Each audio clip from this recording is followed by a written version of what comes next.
What's going on, guys? I got a Ferrari Testarossa build for y'all today. It's not a bad car either. I've been using it for about 2 hours and I ended up liking it too. But one thing you should know about this car is that you can't customize this car other than like the wheels and the license plate. It doesn't have any body customization if that's what you was wishing for. But with that being said, let me just show you what I have in it and see if you like what I got. So for the engine, I have Ultimate Plus crankshaft, Ultimate Plus ECU, Ultimate Plus cooling, Ultimate Plus exhaust, and for the turbo I ended up picking the dual turbocharger. You can use the supercharger to get more speed for your 0 to 60, but I ended up using the dual turbo just so that I can get my recommended horse. So for the nitrous, I just used the 5 3-pound tanks. I always use those now. For the suspension, I just picked track suspension. Sometimes you can go with the rally suspension. I use that sometimes in case like I go off the road sometimes and it helps me. But for the brakes, I use the elite brakes, and then I use the race tires this time. If you want better handling, you can use the showcase tires, but I ended up going with the race tires for this car because it's just better for turning around like long turns.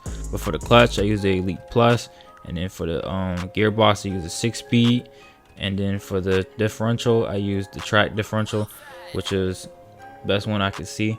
So pretty much for the engine, I went through a lot of the other engines. Like I used the stock V12, and I used the last V12 that was in here, and I ended up liking the 5.2 liter V12 the best. It was the one that gave me the best results. So I tried all the V12s. I didn't try any of the V8s or none of that. I just stick with the V12s.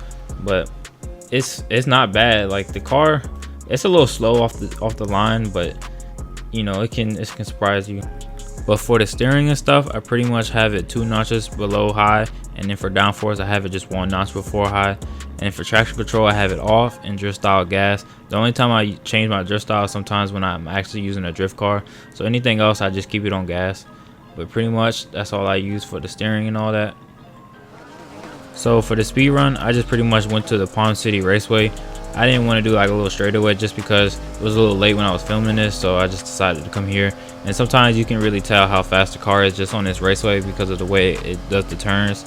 The car is not bad. It's actually pretty fast, but it's not competitive to me. Like when I was trying certain races and seeing my lap times compared to the other cars like the RSR, the Lotus, and the Evo, it wasn't like up there with them. It's not a competitive car. Maybe in the future certain cars or certain parts might get buffed and like the RSR gets nerfed or so, and it could be up there with it, but it's not a competitive car. But it is a fun car to use. This car can easily be made into a drift build though. Will I make it a drift car though? Not really, because I wouldn't really like drifting a Testarossa, but I mean, you can do what you want. You know, it's a game. It's, you know, whatever what you like. But that's pretty much it, what I had to say. If you like this video, leave a like and subscribe to support the channel. I got an off-road build coming tomorrow too, and yeah, pretty much what's left is just some clips of me racing and all, and that'll be it.